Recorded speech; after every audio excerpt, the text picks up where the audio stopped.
এমনি এত সুন্দর মজলিস, মানুষ আসে প্রচুর, কিন্তু তারা বাহিরে ঘুরে বেড়াচ্ছে। কিসের জন্য যে তারা মাহফিলে আসে আমার তো মাথায় আসে না। কি দরকার ছিল তাদেরকে আসার? শুধু কি খিচুড়ি খাওয়াটাই তাদের জন্য ইম্পর্টেন্ট?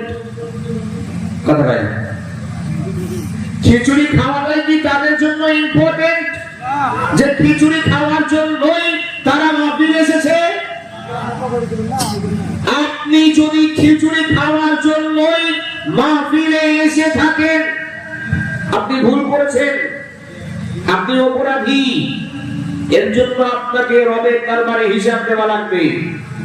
আর যদি মনে করেন না আমি কোরআন শুনতে এসেছি, যুবক ভাইরা এখনো তোমাদের কাছে আমি অনুরোধ করছি, কোরআন শুনতে এসেছো, মেহেরবানি করে বন্ধু এসেছো, ভলেন্টিয়ার ভাই যারা রয়েছেন আমি আপনাদের দৃষ্টি আকর্ষণ করছি, প্যান্ডেলের গেটের সামনে রাস্তা দিয়ে নারী পুরুষ উভয়ই চলাফেরা করছে, এদিকটাকে আপনাদের খেয়াল রাখা লাগবে।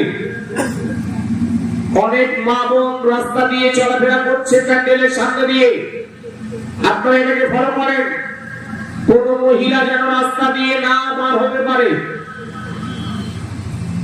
আপনারা লক্ষ লক্ষ টাকা খরচ করেছেন সওয়াব হাসিলের উদ্দেশ্যে, সওয়াবের পরিবর্তে যদি আপনাদের আমলনামায় গুনাহ আসে, এটা কি ভালো হবে? কথা বলেন, ভালো হবে? অতএব নারী পুরুষ যেভাবে অভাবে চলাফেরা চলছে, এতে করে আমলনামায় সওয়াবের বিনিময় কিন্তু গুনাহ হওয়ার আশঙ্কা আছে।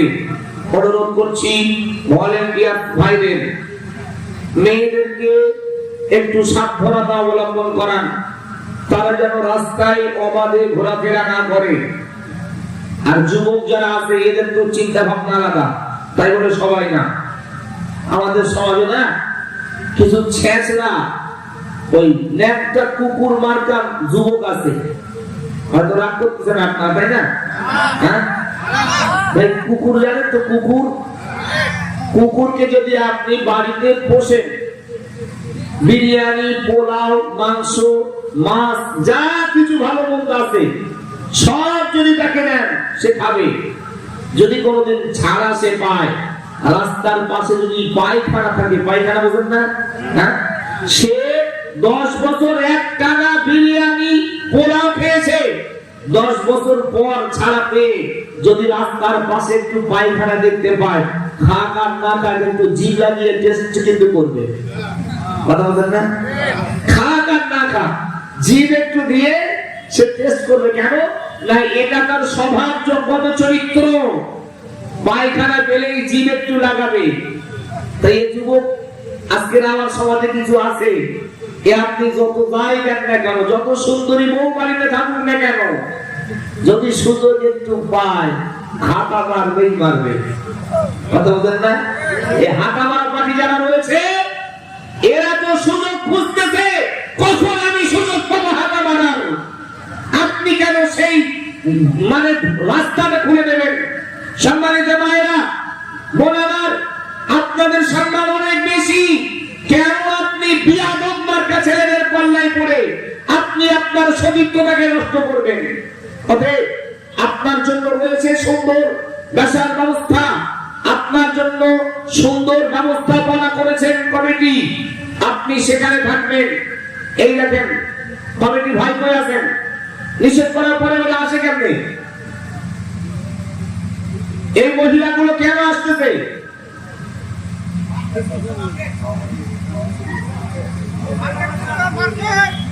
ভাই, মহিলা পুরুষ একসঙ্গে ঘোরাফেরা করবে, এটা ওয়াজ বলে না, এটা মেলা। আপনি মেলা দিয়েছেন তো আমাকে দাওয়াত করেছেন কেন? আমি মেলায় ভাষণ দিতে এখানে আসিনি, আমি এসেছি কোরআন শোনাতে, কোরআন থেকে কথা বলবো। এখন কোরআনের কথা শুনতে এসে আপনি নর্তকী করবেন আর আমি আপনাকে চুমা খাবো, তাই না? সে বক্তা আব্দুর রহমান না। অতএব সাবধানতা অবলম্বন করা লাগবে। সম্মানিত ভাইরা আমার, এই যুবক বন্ধু যারা আসতেছে অনুরোধ করছি মাহফিল এসে বসেন। যদি আপনার ভিতরে কিঞ্চিত পরিমাণ ঈমান থাকে, আপনি যদি মুসলমানের সন্তান হয়ে থাকেন, আপনার ভিতরে যদি যাররা পরিমাণ ঈমানের সঞ্চার হয়ে থাকে, অবশ্যই আপনাকে মজলিসে আসা লাগবে। আর যদি বলেন আমি মুসলমান না, নামকে আজকে মুসলমান, যা খুশি তাই করেন, জাহান্নামে যান, আব্দুর রহমানের বিন্দু মাত্র কষ্ট নাই। বারবার বলার পরেও মেলায় যাবে, তাই না? তুমি কি জানো এই মেলাটা তোমার জন্য কতটা কষ্টের? হয়তো আজকের রক্তের তেজ আছে, আজকে শরীরের মাংসের গরম আছে, পেশি শক্তি রয়েছে, আজকে তুমি কিছুই ভাবতেছ না। মনে রেখো এমন একটা দিন আসবে, সেদিন রক্তের গরম কাজে লাগবে না, সেদিন আব্দুর রহমানের কথা মনে পড়বে, সেদিন আফসোস করবে, হায় হুতাশ করবে, আর বলবে যদি আব্দুর রহমানের কথা সেদিন মেনে নিতাম, হয়তো আজকে আমার এইরকম সিচুয়েশন হতো না। এখন বলবেন মাওলানা কোন দিন সেদিন? একটু কোরআন খুলে। সম্মানিত ভাইরা আমার, হাত জোড় করে অনুরোধ করে বলি, ও মুসলমান, আল্লাহর কসম আমি আপনাকে অপমান করার জন্য কথাগুলো বলতেছি না, আমি শুধু আপনাকে জাহান্নাম থেকে বাঁচানোর জন্য বলছি। আল্লাহ রাব্বুল আলামিন পবিত্র কোরআনে কত সুন্দর জানা দিয়েছেন। আল্লাহ বলেন ওয়াসিকাল্লাযীনা কাফারু ইলা জাহান্নামা যুমারা। মুসলমান বন্ধু আমার, আল্লাহর কোরআন খুলে দেখেন, আল্লাহ রাব্বুল আলামিন বলছেন বিশ্ববাসী, পৃথিবীর মানুষ তোমরা বলে দেখো, আমি তোমাদের রব ঘোষণা দিলাম, আমি আল্লাহ রাব্বুল আলামিন যেই দিবসে আরামের সিংহাসন ছেড়ে বিচারের সিংহাসনে আরোহণ করব। মুসলমান বন্ধু আমার, আল্লাহর কোরআন বলছে ময়দানে মাহশরে, হাসরের ময়দানে আল্লাহ রাব্বুল আলামিন যেই দিনে বিচারের সিংহাসনে বসবেন, আল্লাহ রাব্বুল আলামিন সেই কঠিন দিন সম্পর্কিত বর্ণনা দিতেছেন। ও পৃথিবীর মানুষ, আমি আল্লাহ যেই দিবসে বিচারের সিংহাসনে বসবো, আমি আল্লাহ যেই দিবসে মানুষের থেকে হিসাব নেব, আমি আল্লাহ তার জীবনের প্রত্যেকটা চলাফেরার পুঙ্খানুপুঙ্খভাবে হিসাব যেদিন তার থেকে আমি আল্লাহ নেব, সেই কঠিন দিবসে আমি আল্লাহ বিচারের সিংহাসনে বসে একটা সম্প্রদায়কে সম্বোধন করে বলবো, ইলা জাহান্নামা যুমারা। আল্লাহ বলছেন আমি একটা সম্প্রদায়কে জাহান্নামী ঘোষণা করে দিব। জাহান্নামী ঘোষণা করার সঙ্গে সঙ্গে হাত্তা ইযা জাউহা ফুতিহাত আবওয়াবুহা ওয়া ক্বালা লাহুম খাযানাতুহা। আল্লাহর কোরআন বলছে আমি যখনই তাদেরকে জাহান্নামী ঘোষণা করব, জাহান্নামী ঘোষণা করার সঙ্গে সঙ্গে আমার জাহান্নামের দায়িত্বশীল ফেরেশতা যারা, মুসলমান বন্ধু আমার, অন্তর দিয়ে কথাগুলো বুঝবার চেষ্টা করেন। আমি আপনাকে ছোট করছি না, অপমান করছি না। ও যুবক ভাই, আমি আপনার ভাই, আমি আপনাকে চাই না আপনি ধ্বংস হন। আপনাকে জাহান্নাম থেকে বাঁচানোর জন্য কথাগুলো আপনার কাছে উপস্থাপন করতেছি। আল্লাহ রাব্বুল আলামিন বলছেন যখনই আমি তাদেরকে জাহান্নামে ঘোষণা করে দেব, আমার পক্ষ থেকে যখনই তাদেরকে জাহান্নামে ঘোষণা করে দেওয়া হবে, জাহান্নামী ঘোষণা করার সঙ্গে সঙ্গে আমার জাহান্নামের দায়িত্বশীল ফেরেশতারা তাদের হাতে এবং পায়েতে জাহান্নামের বেড়ি লাগায় দেবে। মুসলমান বন্ধু, মুফাসসিরে কেরাম লিখছেন যেমন নাকি পৃথিবীতে কোনো মানুষ অপরাধ করলে সেই মানুষের জন্য যদি লোকাল থানায় কমপ্লেইন দেওয়া হয়, পুলিশ স্টেশন থেকে পুলিশ এসে তাকে গ্রেফতার করে, হাতে হাত করা লাগিয়ে পিকা ফানে করে নিয়ে লকাপে যেমন ভাবে পুরে দেয়, আল্লাহর দায়িত্বশীল ফেরেশতারা আল্লাহর অর্ডার হওয়ার সঙ্গে সঙ্গে জাহান্নামী বান্দা বান্দীগুলা হাতে এবং পায়েতে জাহান্নামের বেড়ি লাগায়া দিবে। জাহান্নামের বেড়ি লাগায়া টেনে টেনে জাহান্নামের দরওয়াজার সম্মুখে নিয়ে যাওয়া হবে। ওই জাহান্নামী বান্দা বান্দীগুলাকে জাহান্নামের দরওয়াজার সম্মুখে দাঁড় করিয়ে জিজ্ঞাসা করা হবে, আলাম ইয়াতিকুম রাসূলুম মিনকুম ইয়াতলুনা আলাইকুম আয়াতি রাব্বিকুম। ওরে জাহান্নামী, ওরে হতভাগা কপাল ফাটা, বল বল, পৃথিবীতে 50 বছর হায়াত পেয়েছিলি, এই 50 বছরে তুই কি কোনো নবী রাসূল পাস না? জাহান্নামী বান্দা বান্দীকে জিজ্ঞাসা করা হবে, ওরে জাহান্নামী, ওরে কপাল ফাটা, বল বল, পৃথিবীতে 100 বছর হায়াত পেয়েছিলি, 100 বছর হায়াত পাওয়ার পরে এর ভিতরে তুই কি কোনো নবী রাসূল পাস না? তুই কি কোনো সত্যবাদী পাস না? তুই কি কোনো আলেমে দ্বীন পাস না যারা তোমাকে আল্লাহর আয়াত সম্পর্কিত বর্ণনা দিয়েছে?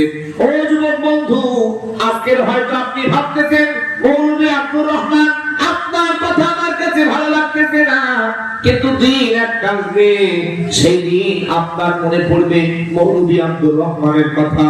ও ভাই, সেদিন হাজারো লক্ষ কোটি বার যদি আফসোস করেন, আল্লাহর কসম বিন্দু মাত্র উপকার আসবে না।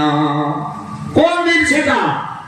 যেদিন আপনার হাতে পায়েতে জাহান্নামের বেড়া গেল হবে, জাহান্নামের দরওয়াজার সম্মুখে দাঁড় করিয়ে যখন জিজ্ঞাসা করা হবে, ওরে জাহান্নামী, তুই কি কোনো নবী রাসূল পাস না, সত্যবাদী পাস না, আলেমে দ্বীন পাস না?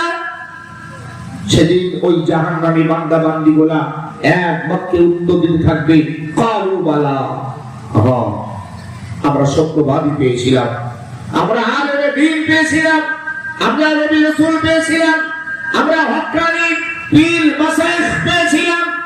ওয়ালাকিন হাক্কাত কালিমাতুল আযাব আলাল কাফিরিন, তারা আমাদেরকে শুনিয়েছিল অস্বীকারীদের উপরে ভয়াবহ আযাবের বর্ণনা, কিন্তু দুর্ভাগ্য আমরা তাদের কথাগুলোকে মানি না, আমরা তাদের কথাগুলোকে গ্রহণ করি না। সম্মানিত ভাইরা আমার, আল্লাহর কোরআন বর্ণনা দিতেছে ওই জাহান্নামী বান্দা বান্দীগুলো জাহান্নামের দরওয়াজার সম্মুখে যখন এক বাক্যে উত্তর দিতে থাকবে, ক্বালু বালা, হ্যাঁ আমরা সত্যবাদী পেয়েছিলাম, আমরা নবী রাসূল পেয়েছিলাম, আমরা আলেমে দ্বীন পেয়েছিলাম, আমরা পীর মাশায়েখ পেয়েছিলাম, তারা আমাদেরকে শুনিয়েছিল আল্লাহর আয়াত সম্পর্কিত বর্ণনা, কিন্তু আমরা তাদের কথাগুলোকে মান্যতা দেই নাই।